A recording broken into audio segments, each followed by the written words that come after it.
Mga Karaos, good morning! Ayan, good morning, welcome po muli dito sa aming channel, Bali, January 13. Yan, araw po ng Martes. Yan, kamusta po tayo lahat? So, another day and another house improvement project update tayo sa mga ongoing project. So, ito mga Karaos, ngayon po darating ngayong araw yung deliver po ng ating mga tiles para po dito sa project natin sa phase 3. So, ipapaliwanag ko po sa inyo yung mga tiles kung saan din po gagamitin at alin po yung mga area na covered po ng lalagyan ng tiles at saka kung magkano. Tapos ngayon din darating yung mga tiles din na in-order natin sa floor area dito sa project natin sa Tansa Garden Premier Project.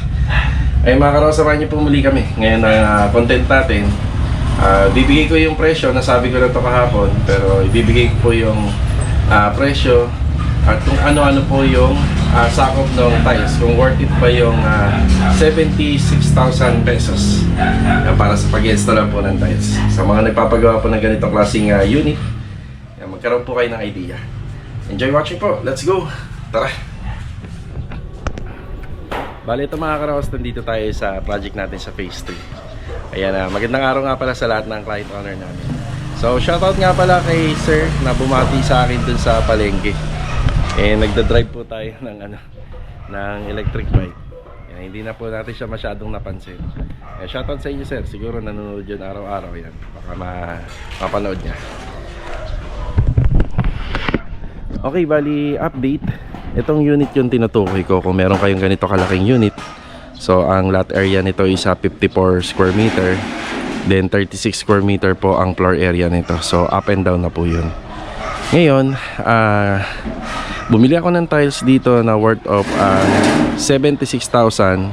Kasama na po yung kitchen sink at saka may kasama na po yung dalawang water closet.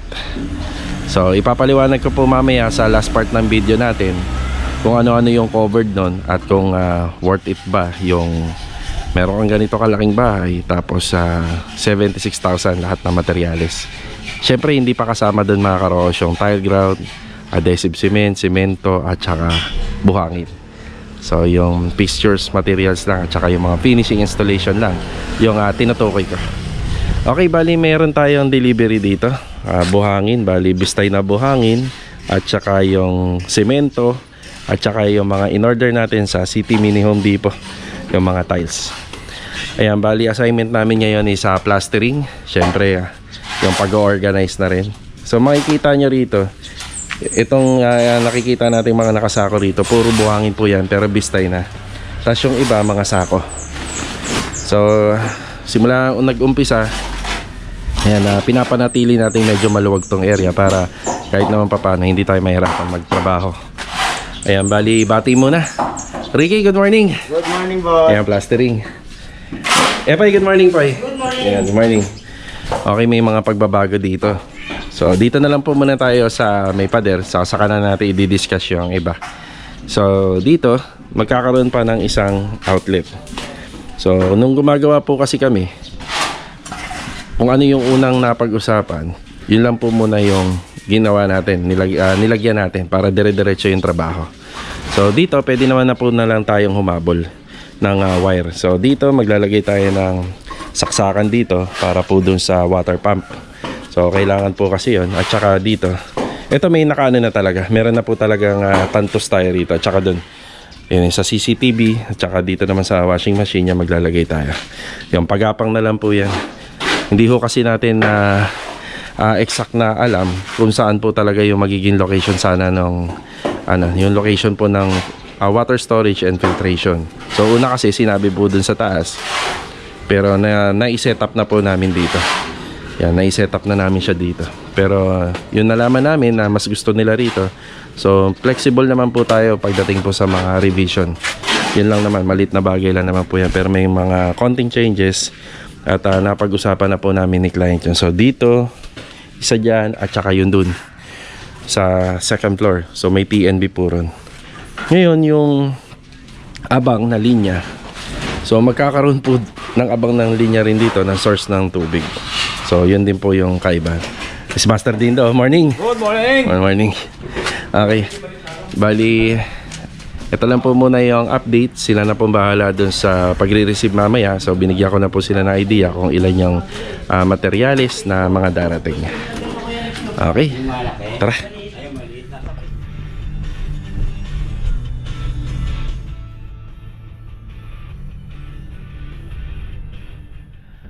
Okay mga karaos, nandito na tayo sa Tansa Garden Premier Project. Ayan, magandang araw nga pala kila client owner. Tapos syempre may inaasahan tayong delivery dito. Ayan, naka-ready na po yung gate pass natin. So PVC panel, tiles at saka buhangin. Ayan yung mga possible na pwedeng pumasok. Pagka ganito na po yung mga materyales, nagre-request na ako ng allowance na 1 week. So kasi syempre wala naman na tayong masyadong stockpile. Yung PVC panel isa mahaba. Ayan, tapos may mga nakaharang pa rito. So 1 week ang inaano natin. Tapos yung buhangin naman, meron pa naman dito, pero sa nakikita natin, bigla po itong kukonti. Itong graba at saka yung buhangin. Mangungonti po yan kapag nabuhusan po yan sa balcony. Tapos yung tiles, nasabi ko nga kahit dito na lang po siya ilagay. Yan, kahit dito na lang kasi medyo may mga nakaharang pa at medyo masikip. Yan, bati muna tayo. Okay, Doming, good morning. Good morning po. Rusty, morning. Saglit lang saglit. Yan, nagchichipping si Rusty. So ito na po yung yung tiles. Tapos pagdating din dito, inuumpisa na rin po ni Kuya Richard. Kuya Richard, good morning po. Good morning. Yan na. Wow, ganda. So dito nga po pala mga karos, makikita nyo yung parang pinaka layout ng tiles, medyo mas malapad na dito. Yan, medyo mas malapad na po yan dito. So ang dahilan na lang po niyan, isa, pinantay-pantay po namin yung pagkaka separation ng mga ng mga poste. So pagdating naman dito, medyo okay lang na para na natin pero yung pinaka frontage dapat magkakaparehas sila. Yan, medyo mas magastos to kasi isang buo yung ginagamit natin. Yung mga pinutol, hindi na po natin siya magagamit pa sa ibang location. So ito, sa isang tiles, nakadalawa tayo, dalawang poste. Yes, Sandy, good morning. Good morning. Morning. Kuya, ganito. Ang darating ngayon is tiles na less than 300 pieces. Pwede naman ako, kung sa akin, pwede naman dito. Diyan na lang. Diyan na lang po. Tsaka mas maganda rin kung mababasa sila pag umulan. Dito kasi medyo masikip-sikip na. Yan, yung demolition, ipinagpapatuloy pa rin po yan. So mapapansin nyo, tatanggalin po namin yung mga lumang layout ng water line tsaka yung electrical kasi meron na kaming sarili niya na gumapang hanggang second floor. So meron kaming sariling ginawang abang. Yan mag-iingay na si Rusty. Geras, okay na yan. Pwede na ibalik. Pwede na ibalik ang ingay.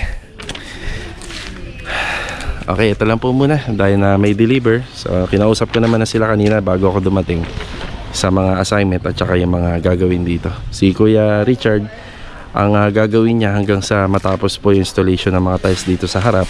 Kasunod dyan, palitada uli para maging pulido at maayos na tingnan yung mga pader at poste.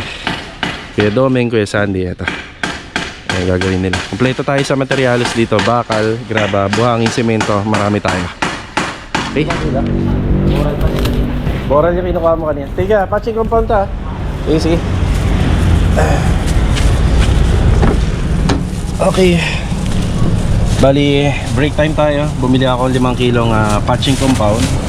Dalawang pamputol ng tiles para sa project natin sa phase 3. Pag bibili kayo nito, yung super thin yung piliin nyo. Ayan, manipis. Tapos galing pala ako ng kawit kanina para sa project sa phase 4 to. Nandito tayo sa hardware sa may malapit dito sa Anyana. Yan yan, Maple Grove. Yan, galing kasi nga tayo ng kawit, kaya inadaanan tayong hardware. Yan, bumili na rin tayo. So ano pa nga ba? Kaya nga tayo pumunta hardware para bumili. Tapos pagkagaling ko lang po rito, didiretso tayo ng Anyana Beller East Project. Yan, abutan natin sila doon, break time. Yan, let's go. Bali mga karaos, nandito na tayo. So time check, alas 12 ng tanghali. Nagpapahinga na rin yung tropa. Yan, magbablog lang ako ng konti. Hayaan muna natin sila magpahinga. Tapos itong patching compound, gagamitin po rito yan. Ayan. Ay, si Kuya Rigor tulog. Ayan. Bali yung magiging kulay nga po pala ng mga pintuan at hamba rito, yung brown na nakikita po natin dyan. Yan, parang ganyan yung kulay niya sa natural varnish. Tas kahapon, bali nagpunta pala sila client dito. Medyo gabi na yata po yun. So ito po yung mga dala-dala nila. Si Adonis. Adonis, sige lang. Kaya yan. So may 3 TNB to. Kaya 3 set yung makikita natin dito. Siya nga po pala, built-in pala yung ano nila, yung sa vanity na cabinet. So built-in. Makikita na lang po natin to kapag na ikabit. So 3 TNB, 3 water closet, 3 vanity cabinet. So pati heater. Yan, may heater din. Ito yung heater niya. Ay hindi pala heater to, sorry. Hindi siya heater. Ano to? Ayun, fittings. Okay. Faucet. So ayan po. Yung mga pintuan.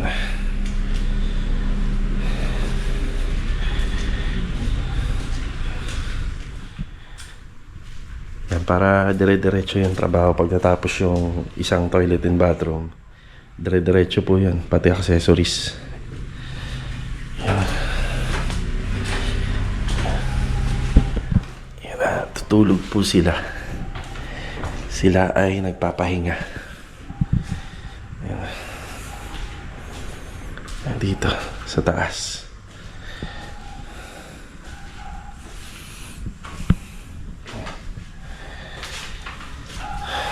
Ay, yan na pala yung ginagawa ni Louie. Yan, lapit na matapos to. Yung tungkol pala sa shower heater, bali parang inaasikaso na nila client ngayon.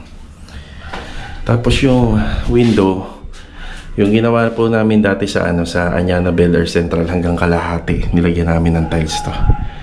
Para walang may iwan na pipinturahan lang. So lahat yan naka-tiles. Ang purpose nun, kasi isasalpak pa po yung bintana rito eh.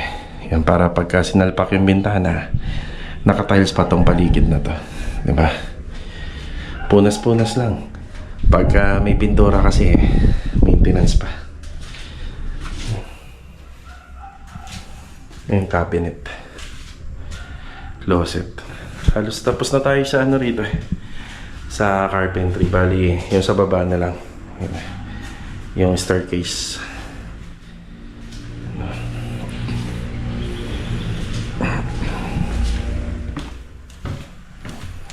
Si Louie yan na nagpapahinga nasa dulo. Ayan. Si Louie. Sige lang, pahinga lang kayo.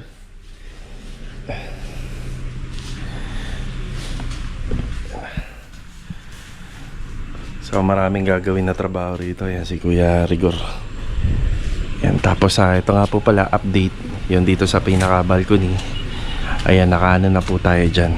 Ayan, naka PVC panel. So ang ginamit natin na PVC panel dyan, yung sa garahe. Kung makikita nyo lang, hindi po masyadong nagtugma yung parang pinaka alignment nya. So dito pahalang, tapos dito naman patuwid. So ganyan yung setup na ginawa natin. At kinonsult natin kay client yan, para maiwasan natin na magkaroon po ng dugtong na edging. Mas maganda po kasi kapag walang nakikitang edging. So conforme lang po kasi yan kung kinakailangan lang talagang lagyan. Depende po sa sa client din. So ito makikita natin, isang malinis po siya. Malinis, walang dugtong. Ayan. Hardy sa NEPA.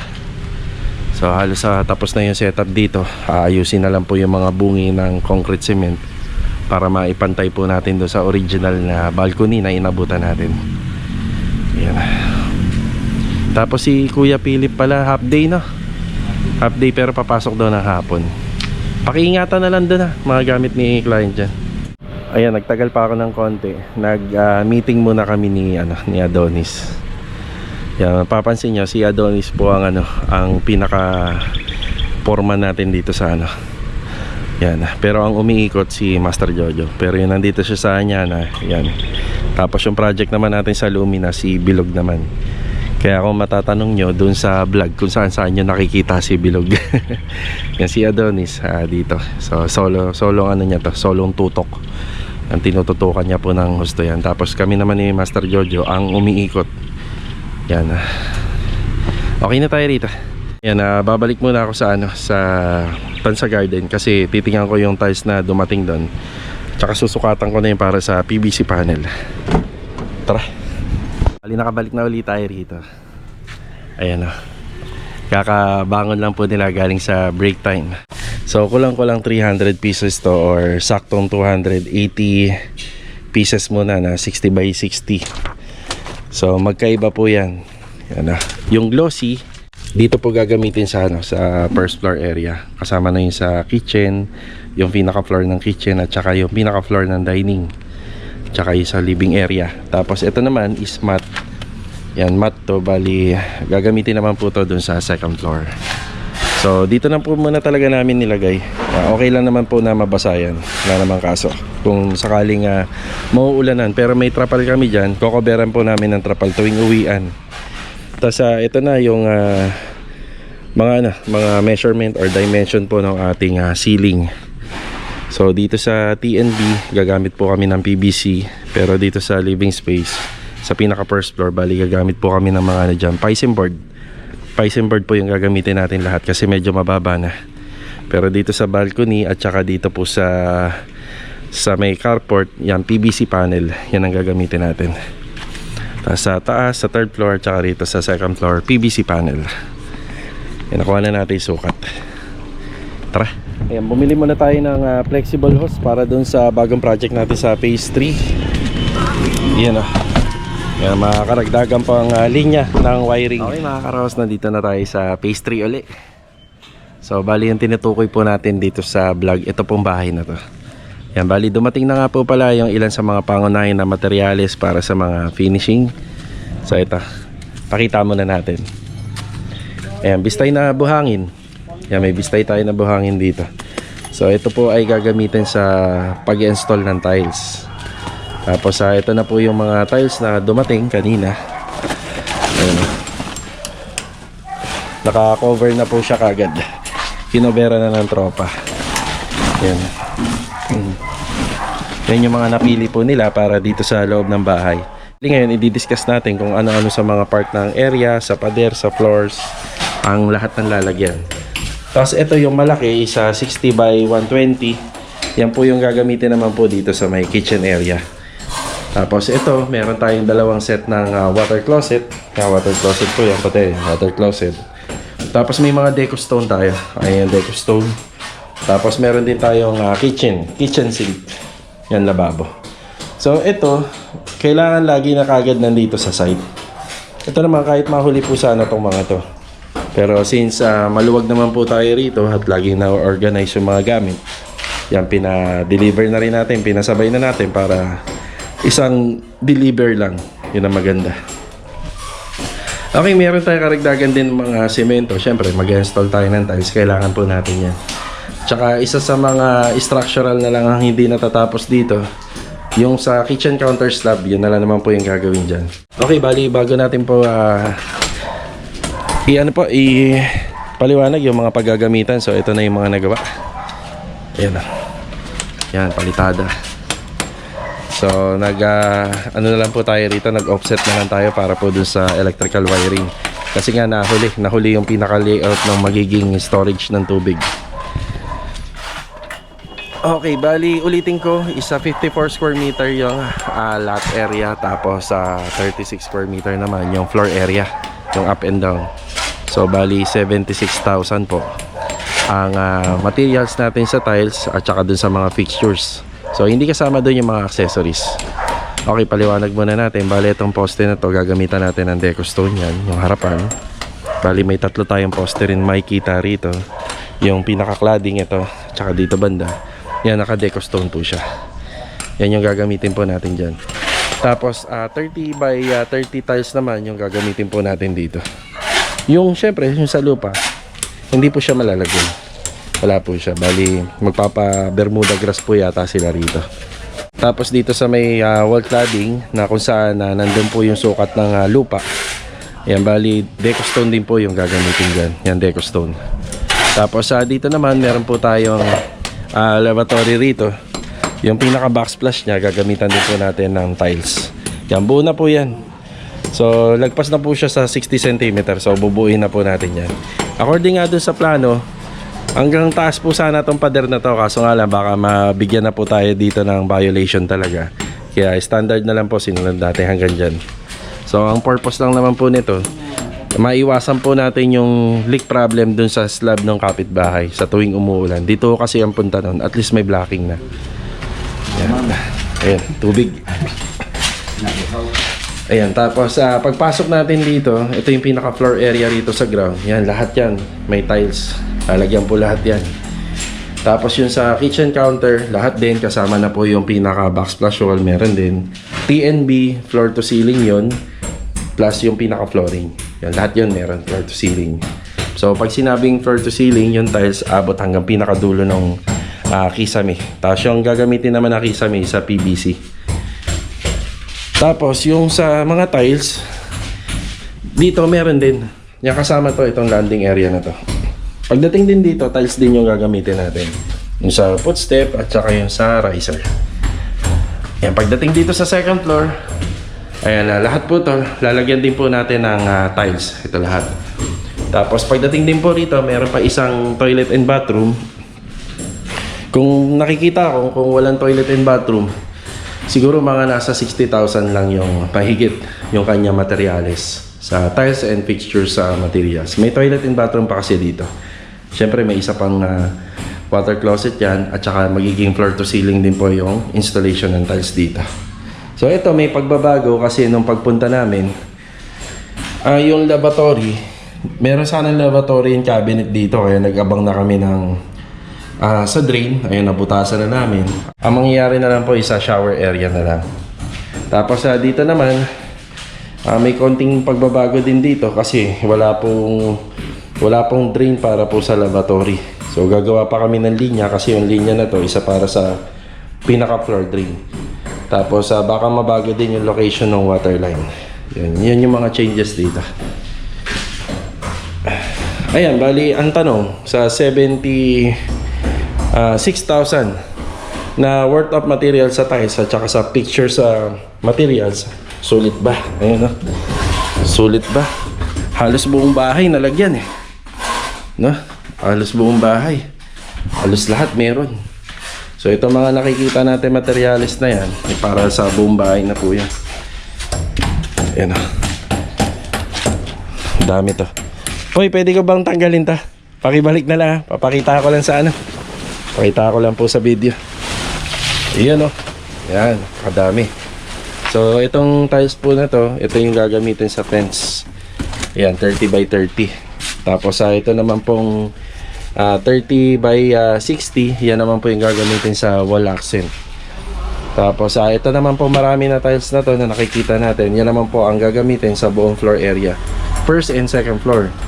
Tapos dito may mga combination po ng tiles na makikita po natin sa toilet and bathroom. Tapos ito yung kasama na po yung sa flooring nya, 60 by 60.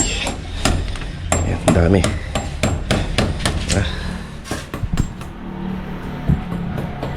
So ayan po yung update dito sa project natin. So binilhan po natin siya ng mga materyales worth of 76,000.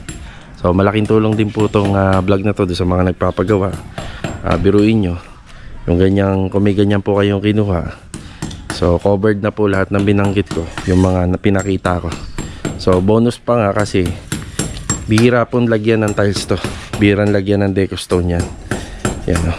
Pagka sinabing deco stone, mas mahal po siya dun sa tiles na ginagamit natin sa flooring. Tapos yung 60 by 120, ito mas mahal din po ito. Ayan. Ang ganda. Tapos dito naman sa water closet, ayan, magandang klase na rin po yan. Yan, Soho brand. Yan, assignment natin ngayong araw, yan. plastering lang at saka yung pagre-receive ng mga materyales na dumating. So may materialis na tayo sa ceiling, may materialis na tayo sa flooring. So ano na yan, pang matagalang trabaho na rin yan, dire-diretso na yung gawa. Okay.